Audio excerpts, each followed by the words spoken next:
कभी कभी लाइफ में ऐसा हो जाता है कि जब हमारी हिम्मत टूटने लग जाती है, बाहर से कोई मोटिवेशन काम नहीं आता है, किसी की बातें काम नहीं आती है, कुछ भी समझ नहीं आ रहा होता है, कुछ करने का मन नहीं कर रहा होता है, बस एक जगह पे पड़े होते हैं और टाइम पास कर रहे होते हैं।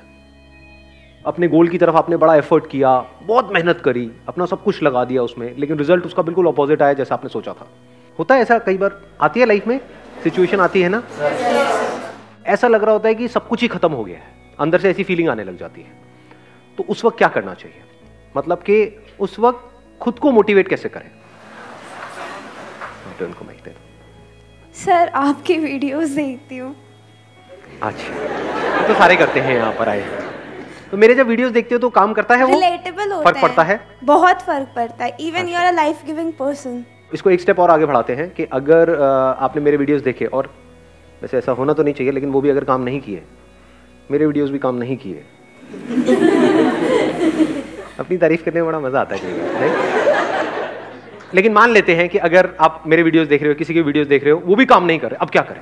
सर जैसे मेरा 2 बार सर एंट्रेंस मेडिकल का था सर, वो क्लियर नहीं हुआ था सर। उसमें मतलब कि पेरेंट्स का सर मनी भी लगा था उसमें, और टाइम भी लगा था उस समय। प्लान्स भी बहुत सारे थे कि मतलब फर्स्ट ईयर में अगर मतलब क्लियर हो गया तो ऐसा हो जाएगा, ऐसा हो जाएगा, वो सब खत्म हो गया, सब खत्म हो गया था। फिर बाद में ऐसा बहुतों के साथ हुआ होगा, रिलेट कर पा रहे होंगे, कितनों के साथ हुआ है ऐसा कुछ? ठीक है यस सर। फिर बाद में मैंने क्या किया कि पहले तो बूस्ट करने के लिए सर आपका मोटिवेशन वीडियो देखा सर। तो फिर वो काम नहीं किया? नहीं सर, वो टेम्परेरी बेस पे काम करता है। टेम्परेरी बेसिस पे किया, मतलब रेगुलर काम नहीं करता। मतलब मेरा दिल रख लिया तो नहीं सर, मुझे लग रहा था काम ही नहीं किया, मतलब देखा है क्या लगा ऐसा, मतलब मैं इमेजिन कर रहा था। हाँ ठीक है। बाद में मतलब मैंने ये किया कि मतलब अकेले बैठ के प्लान किया फिर से कि मतलब कि ये मेरी मतलब कमियां थी, ये मेरी मतलब कि अच्छा है, मतलब इन टॉपिक्स में मैं अच्छा हूँ, इन टॉपिक्स में बेकार हूँ, तो फिर मुझे यहाँ से हेल्प लेनी है। मतलब पूरा एक तरह से मैंने प्लान किया सब कुछ। लिख करके किया है वैसे ही दिमाग में? नहीं किया सर, लिख करके किया प्रॉपर कि ये मेरी स्ट्रेंथ्स है, ये मेरी वीकनेसेस है। क्या इसके अलावा एक और काम भी हमने किया? क्योंकि अगर वो भी करें तो और बेटर हो सकता है। दैट इज कि जब मैंने वो तैयारी करी और मेरा नहीं हुआ, तो उसमें मैंने क्या गलतियां करी? एक तो है आपकी वीकनेसेस जिसके ऊपर आप काम कर रहे हो, एक है गलतियां। मे बी कि हमने मोबाइल पे बहुत ज्यादा टाइम पास किया। नहीं हाँ, क्योंकि हम सच औरों को नहीं बोल सकते ना, खुद को तो बोल सकते हैं ना। घर वालों को बोला तो बड़े जूते पड़ेंगे कि बेटे यही टाइम पास ही करना था, सुट्टा ही मारना था, मतलब आपके लिए नहीं वैसे, तो मेरे पैसे क्यों लगवाए, है ना? तो क्या ऐसा भी हम करते हैं लिख करके? कितने लोग एक्चुअल में करते हैं? बहुत कम, 2-3 लोग सर। वो भी सर टेम्परेरी, वो भी हम सीरियसली नहीं करते। समझ के 2 चीजें यहाँ पे करनी जरूरी है। एक तो ये पहले समझो क्या आपकी वीकनेसेस थी, और अगली बार अगर आप दोबारा से अटेम्प्ट करने वाले हो उसको स्ट्रेंथ्स में कन्वर्ट करना है। और अपने आप से ये भी सच बोलो कि क्या ऐसा हो सकता है, नहीं हो सकता है, कहीं मैं दोबारा अपना टाइम तो नहीं खराब करने वाला हूं। कुछ ऐसी भी वीकनेसेस होती हैं किसी की, जैसे फॉर एग्जाम्पल सिंगिंग के लिए आप ट्राई कर रहे हो और आपकी आवाज ऐसी है कि जो भी सुनता है कान से खून निकलने लग जाता है। तो आप कह रहे हो कि यार मेरी वीकनेस है, मैं स्ट्रेंथ बना दूंगा। ठीक है, अच्छा है, ऑप्टिमिज्म अच्छा है, बट एक हद होती है ना, मतलब तो इस तरह से अपने आप से सच बोलना होता है कि मेरी वो वीकनेसेस है, उसको स्ट्रेंथ्स में कन्वर्ट करना है। उसके लिए क्या करना पड़ेगा? उसके लिए there is a price to pay. Effort लगाना पड़ेगा, हार्डवर्क करना पड़ेगा, पता नहीं क्या क्या करना पड़ेगा। क्या वो मैं करने के लिए तैयार हूं? क्या वो मैं कर सकता हूं? इफ यू से यस तो नेक्स्ट स्टेप पे जाओ, इफ यू से नो तो बात वहीं पे खत्म हो गई। अब कुछ और सोचो। नंबर 1। नंबर 2, उस वक्त मैंने क्या गलतियां करी? क्योंकि आप कुछ भी करते हो तो कुछ ना कुछ सोच समझ के करते हो। तो वो नहीं हुआ, दैट मीन्स आपको लग रहा था कि मैं कर लूंगा लेकिन नहीं हुआ, इसका मतलब पक्का है कि हमने बहुत सारी गलतियां करी है। उसको भी लिख लो। तो इससे क्या हो रहा है? हम प्रॉब्लम ओरिएंटेड थे, अब हम सॉल्यूशन ओरिएंटेड बन रहे हैं। प्रॉब्लम क्या है कि नहीं हुआ, मेरा नहीं हुआ, अब क्या होगा, पैसा चला गया, ये हो गया, ये सब क्या है? Problem oriented approach. आप क्या बन गए अब? Solution oriented. इसके बेस पे आपको एक बिल्कुल क्लियर आंसर मिल जाएगा कि आप दोबारा अटेम्प्ट करना है या नहीं करना है। क्योंकि अगर आप वही गलतियां दोबारा से करने वाले हो जो पिछली बार करी, तो छोड़ दो, मत करो। Don't waste your time, at least कुछ और तो करो। नहीं तो वही रिजल्ट आएगा जो पिछली बार आया। हाँ, आप माइक दे दो इनको। सर सबसे पहले तो मैं ये बोलना चाहती हूँ कि जो फर्स्ट ऑफ ऑल जो हमारी थिंकिंग है ना, जो हमें डिस्ट्रैक्ट कर रही है कि हम आगे नहीं बढ़ सकते, हम नहीं बढ़ सकते हैं, उसे हमें स्टॉप करना चाहिए और बस यही बोलते रहना चाहिए कि आगे बढ़ो, आगे बढ़ो, आगे बढ़ो। लेकिन उसको स्टॉप कैसे करें? कैसे वहां से बाहर निकले? That is the point. वो बड़ा एक गंदी स्टेट होती है जिसमें हम जा करके फंस जाते हैं। ऐसा हुआ है, आप लोगों ने एक्सपीरियंस किया है ना? बहुत कुछ ज्यादा करने हुआ का है, मन नहीं कर रहा होता है। बहुत ज्यादा। हाँ। मतलब उसी में हम खोए रहते हैं कि और वही हमारे साथ थॉट्स ये रिपीट हुआ। मोड पे चल रहे होते हैं, एक ही तरह के थॉट्स बार बार आ रहे होते हैं। कुछ देर के लिए आप अपना ध्यान उन थॉट से हटाते हो, कुछ नया सोचते हो, लेकिन फिर ध्यान वहीं चला जाता है, वही प्ले होने लग जाता है। हमारे इसको इस साथ तरीके से जो कह हुआ सकते हो, एक तरह से सोचने की आदत पड़ जाती है। 2-4 दिन में, 5 दिन में, होता नहीं है, 2-4 दिन तक आप एक ही तरह का काम करते रहो, कुछ भी करते रहो। जैसे अभी मैं हाथ हिला रहा हूँ, 2-4 दिन तक ऐसे ऐसे करता रहो, इस दिन मिलूंगा, आए आओ भाई क्या गंदे गंदे इशारे कर रहा है।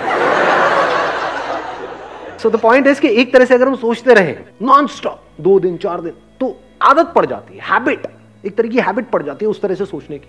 और जितना आप कहते हो ऐसा नहीं करना है, वो उतना ही पावरफुल होता चला जाता है। हाँ, क्योंकि जैसे ध्यान थोड़ी देर के लिए हटता है, फिर वापस से वहां आता है तो और गुस्सा आता है। तो कैसे वहां से बाहर आए? और बाहर ऐसे नहीं कि कुछ दिनों में बाहर आए, इमीडिएटली इंस्टेंटली वहां से बाहर कैसे आए? अपने आप को शीशे में देखो। सर रोज देखते हैं। मजाक उड़ा रहे हैं आप मेरा? हम जैसे देखते हैं वो वाला देखना नहीं, हाय क्या लग रही है, मैं वो वाला देखने की बात नहीं कर रहा। मतलब देख करके खुद को मोटिवेट करना सीखो, वो सबसे पावरफुल मोटिवेशन है। क्या क्या ऐसे काम है जिसमें आप मास्टरी को अचीव कर सकते हो सकता है वो आपके करियर से रिलेटेड हो सकता है ना हो। ध्यान से समझ लेना इस चीज को। लाइफ में सबसे ज्यादा जो मजा आता है ना, वो आता है किसी भी पर्टिकुलर काम में मास्टरी को अचीव करके। लेकिन आप सबकी कंडीशनिंग कैसी हुई पड़ी है, घर में जो माहौल है यहाँ पे वहां पे, वो मास्टरी की कहीं कोई बातें नहीं होती है। वहां पे होती है क्रैक करने की बातें, क्रैक करो क्रैक करो। क्रैक से क्या है? Think about mastery, don't think about packages. ऐसे हम सोचते हैं ना, सुबह ये हो गया तो इतने का पैकेज, ये हो, चिंती बनते चले आ रहे हैं। हो सकता है आप अपने माइंड में सोच करके बैठे हो, हाँ 6 लाख का पैकेज लग जाएगा तो ये हो जाएगा वो हो जाएगा। हो सकता है आप 60 लाख डिजर्व करते हो, 7 लाख नहीं 60 लाख। खुश हो जाओ, आपकी बात हो रही है। क्या आपको पता है आपकी एक्चुअल कैपेबिलिटी क्या है? नहीं पता जी, किसी को नहीं पता। वो तो जब आप खुद पे काम करना एक्चुअल में शुरू करोगे अपनी मास्टरी के ऊपर, तब पता लगेगा क्या निकल के आ रहा है वहां से। किसी को नहीं पता होता है, ये मैं आपको सच बता रहा हूं। मतलब at the age of 18, 19 years, 20 years, किसी को नहीं पता होता है कि आने वाले 10 साल बाद, 20 साल बाद क्या होने वाला है। डिपेंड करता है हम क्या ट्रैक पकड़ रहे हैं। ट्रैक गलत पकड़ लिया तो फंसते चले जाते हैं, और ट्रैक सही पकड़ लिया तो कुछ कमाल का हो जाता है। सही मतलब क्या? अपना ध्यान फालतू की चीजों से हटाओ, मास्टरी पे ले आओ, एक्सपर्टीज पे ले आओ। इसका दूसरा वर्ड भी हो सकता है एक्सपर्टीज, कि क्या क्या ऐसे काम है जिसमें मैं एक्सपर्टीज को अचीव कर सकता हूं या कर सकती हूं। This gives you hell lot of energy, क्योंकि अब ये आपके हाथ में पूरा कंट्रोल है। क्रैक करना ना करना आपके हाथ में कंट्रोल नहीं है, कंपटीशन है, बहुत सारे फैक्टर्स वहां पे और प्ले हो रहे हैं। बट क्रैक करने के लिए जिस टॉपिक को मास्टर करना है वो किसके हाथ में है? वो आपके हाथ में है। वो करने के बाद भी आपका हो या ना हो, वो किसके हाथ में है? वो आपके हाथ में नहीं है। फॉर एग्जाम्पल किसी कंपनी में अप्लाई कर रहे हो जॉब के लिए, तो वहां पे कितना पैकेज आपको मिलेगा, कितना नहीं मिलेगा, किसके हाथ में है? आपके हाथ में है। वो कब है आपके हाथ में? जब एक्चुअल में आप एक्सपर्ट हो किसी पर्टिकुलर फील्ड के, तब आपके हाथ में है। तब आपसे एक्चुअल में पूछा जाएगा कि हाँ व्हाट डू यू एक्सपेक्ट। नहीं तो नाम के लिए पूछा जाएगा, आपसे पूछेंगे हाँ भाई what do you expect. Sir I expect around 50 lakh rupees per annum. 5,000 रुपये महीने का मिलेगा, करना है कर। ठीक है सर, जैसे आप कहें। तो if you set your goals correctly based upon mastery, mastery आप 2 तरह की चीजों में अचीव कर सकते हो ना। एक वो जिसका कनेक्शन पैसे से है, दूसरा जिसका कनेक्शन पैसे से नहीं है।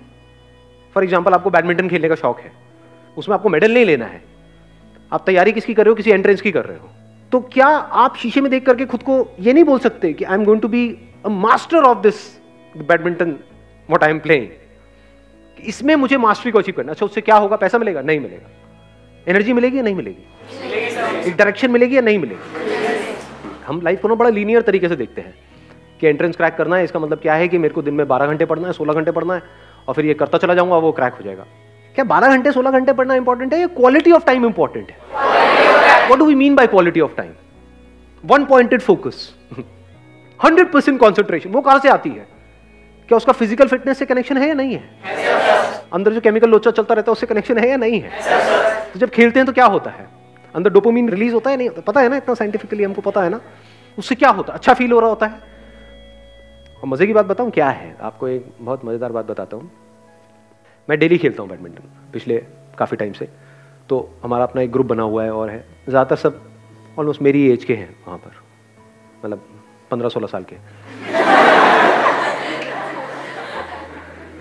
मजाक कर रहा हूँ, 30-40 साल के। उनमें से एक बार एक बंदे ने एक बड़ी सही बात बोली थी। उसने बोला यार क्या होता है वहाँ पे, यारी दोस्ती वाला हमारा माहौल है, कहता है क्या होता है कि ये जो 1 घंटा सुबह हमको खेलने को मिलता है ना, इससे पूरे दिन का जो टॉर्चर होता है ना ऑफिस में, घर पे, वो सहने की ताकत आ जाती है। There is something to look up to. Wait होता है हमें कि सुबह के 6 बजे और हम सब साथ में आए और खेले, कि 1 घंटा मुझे सब कुछ बुला देता है। पावरफुल है स्टेटमेंट या नहीं है? कि ऐसे हम कभी सोचते हैं? एक ऐसा एंट्रेंस जो आप क्रैक करना चाहते हो, उसके लिए जो पढ़ाई करनी है वो आपको करनी पसंद नहीं है, तो वो क्या है? टॉर्चर नहीं है। तो टॉर्चर है ना, तो उस टॉर्चर को सहने की मोटिवेशन कहां से आएगी? क्या ऐसा कर रहे हो? बैडमिंटन से नहीं, मतलब कहीं से भी। ये नहीं सारे बैडमिंटन खेलते हुए कुछ भी, what ever it is, that could be football, that could be cricket, that could be anything, what ever you like doing, whatever your interests are, whatever your passions are, चाहे उसका आपके प्रोफेशन से connection है या नहीं है, उसमें गोल बना दो मास्टरी को। I want to be the best in it, as best as I can, not in comparison to somebody. मुझे अपना बेस्ट वर्जन बनना है। तो जब इस तरीके से आप उसके लिए बोल रहे हो, तो क्या यही फीलिंग उसमें भी नहीं आएगी जो आप तैयारी करने वाले हो? लगाओ थोड़ा सा दिमाग। एक एटीट्यूड ही तो होता है, और क्या है? ग्रो करना है, अपने आप को बेटर बनाना है। जिसका ये एटीट्यूड है, क्या उसका हर चीज में एटीट्यूड नहीं आने लग जाएगा? फिर अब आप अपने आप को शीशे में देख करके बोल सकते हो, I am going to be the master of this particular topic. देखता हूं कौन मुझे रोकता है। I am going to be the master of this particular game. Then you can extend it further by saying, I am going to be the master of the game of life. Who is the master of life? लगाओ थोड़ा सा दिमाग। जिसने अपनी life की सारी problems को लड़ ली। जिसने अपनी लाइफ की सारी प्रॉब्लम्स को लड़ लिया है, सॉल्व कर लिया। क्या लाइफ की सारी प्रॉब्लम्स कभी सॉल्व हो सकती है? तो who is the real master of life? लगाओ थोड़ा सा दिमाग लगाओ। सर, जिसने अपने माइंड को कंकर कर लिया। जिसने अपने माइंड को कॉन्कर कर लिया। आपके थॉट्स, फीलिंग्स, इमोशंस जो आपकी पूरी लाइफ को कंट्रोल कर रहे हैं, जो आपके एक्शंस को कंट्रोल कर रहे हैं। तो अगर आपने माइंड को कॉन्कर कर लिया, तो अपने एक्शंस को भी कॉन्कर कर लिया। एक्शंस को कॉन्कर कर लिया, तो आउटकम को कॉन्कर नहीं कर लिया। लगाओ थोड़ा सा दिमाग अंकल आंटी। समझे मैंने भी क्या बोला है? जिसने अपने माइंड को कॉन्कर कर लिया, यानी अपने थॉट्स को, फीलिंग्स को, इमोशंस को अच्छे से समझ करके, नॉट फोर्सफुली, क्योंकि फोर्सफुली आप कभी कॉन्कर नहीं कर सकते। Mind is extremely powerful. With understanding, with patience आप उसको कंट्रोल कर सकते हो। तो आप कह सकते हो माइंड को समझ लेना मतलब माइंड को कंट्रोल कर लेना। अब माइंड को कंट्रोल करने की शुरुआत कहां से होती है? ध्यान से समझना। Something which you are passionate about, अगर उसमें आप मास्टरी को अचीव कर लो, तो क्या माइंड के एक एस्पेक्ट को आपने कंट्रोल किया है? नहीं किया। माइंड को कॉन्कर करने की शुरुआत यहीं से होती है। माइंड कंट्रोल का मतलब क्या? जिसने अपनी माइंड को कंट्रोल कर लिया है, उसने लाइफ को मास्टर कर लिया। मतलब क्या? माइंड को समझ लिया है। क्या माइंड को समझते हैं? और माइंड को समझने का मतलब क्या? What is mind? दिमाग ब्लैंक होने लग जाता है ना एकदम। What is mind? माइंड तो ब्रेन है, माइंड तो थॉट्स है। मतलब अभी देखो, अभी ये कीड़ा कितना गंदा कीड़ा है, ये देख रहे हो? अभी कितना गंदा कीड़ा है मेरे अंदर। आप लोग सब हिम्मत हार चुके हो, मुझे दिख रहा है शक्लों से। सर बस करो ना, अब क्या रह गया? समझ आ तो गया है? पागल हो गया? और डेप्थ में जा रहे हो, हर चीज के डेप्थ में जाना है, डीप में जाना है, डीप में जाना है। समझ नहीं आता कि आपको बात एक बार में? ऐसे ही जैसे ये कीड़ा अभी अंदर है ना, घुसा हुआ है, इसी तरीके से मैं काम में डेप्थ में जा रहा होता। अब डेप्थ में जाने की आदत कहां से पड़ेगी? आदत अच्छी है बुरी है? फॉर एग्जाम्पल आप एक्टर हो, एक्टिंग की अगर आप डेप्थ में जा रहे हो, जिस भी कैरेक्टर को आप प्ले करने वाले हो उसकी आप पूरी डेप्थ में चले जाओ, ये अच्छा है बुरा है? या उस कैरेक्टर को आप समझो ही नहीं। किसी का कैरेक्टर आप प्ले कर रहे हो, वो कुछ और बोल रहा है, वो कुछ और कर रहा है, आप कुछ और कर रहे हो, तो कॉमेडी नहीं लगेगा वो देख करके? लेकिन अगर आप उसकी डेप्थ में चले, अभी डेप्थ में जाने की आदत कहां से पड़ती है? ये कीड़ा कहां से हमारे अंदर आता है? देखो, 2 तरह के काम है इस दुनिया में। एक वो जिसमें आपका इंटरेस्ट है, दूसरा वो जिसमें कोई इंटरेस्ट नहीं है। तो शुरुआत कहां से करनी चाहिए? इंटरेस्ट है, क्या ऐसा करते हो? वो तो काम आप करते ही नहीं, क्योंकि वहां से तो पैसा ही नहीं आता है। उस काम को करवाने में ना घर वालों को इंटरेस्ट है। काम क्या करवाना है? जहां से पैसा है। वो क्या काम है, इस एंट्रेंस की तैयारी है, ये है, वो है, पढ़ाई है, ये है, वो है। उसमें इंटरेस्ट है क्या? है क्या? नो सोच सोच के क्यों बोल रहे हो? पढ़ने में बड़ा मजा आता है। आहा, पढ़ाई मजा आने वाला, आज तो पढ़ने को मिलेगा। ऐसा होता है अंदर से? हाँ, नहीं होता है। यस और नो? यस और नो? क्या शुरुआत यहां से होनी चाहिए? या शुरुआत होनी चाहिए माइंड को ट्रेन करने की ऐसा काम करवाने से जिसमें आपका इंटरेस्ट है? क्या आसान है, क्या मुश्किल है? जिस काम में इंटरेस्ट है उसमें मास्टरी को अचीव करना आसान है, मुश्किल है? आसान है। आसान है, बहुत आसान है। तो करो ना। उसको परफेक्शन से कर रहे हो, उसमें इंप्रूव हो रहे हो, उसमें बेटर हो रहे हो, उसमें ग्रो कर रहे हो। जहां पर जाकर के लोग सेटिस्फाइड हो जाते हैं, वहां से आपकी शुरुआत होती है। ऐसे बंदे की हिम्मत कभी भी टूट सकती है? इम्पॉसिबल। या हिम्मत बढ़ती चली जाएगी। जैसे जैसे आप अचीव करते चले जाओगे तो आप कैसे बनते चले जा रहे हो? आपका माइंड कैसा बनता चला जा रहा है? You always want to go on the next level. फिर जिस लेवल पे जाते हो वहां तक तो आसपास वाले जाने की सोचते भी नहीं, और ये करते ही रहते हो। तो अगर यहां पर ये कर रहे हो जिस काम में इंटरेस्ट है, तो धीरे धीरे क्या जिस काम में इंटरेस्ट नहीं है उसमें भी माइंड ऐसे ही नहीं चलने लग जाएगा? दो तरह के काम हो गए ना, एक वो जो आपके करियर से कनेक्टेड है, दूसरे जो नहीं है, लेकिन दोनों में परफेक्शन तक पहुंचना है। एक में इंटरेस्ट है, एक में नहीं है, दोनों में परफेक्शन तक पहुंचना है। तो कितना कुछ है करने के लिए। अलग हो अब आप पूरी दुनिया से, बिल्कुल अलग हो, और तभी आपके साथ कुछ अलग हो सकता है, ऐसा जो पूरी दुनिया में किसी के साथ नहीं हो सकता, जहां तक कोई सोच भी नहीं सकता।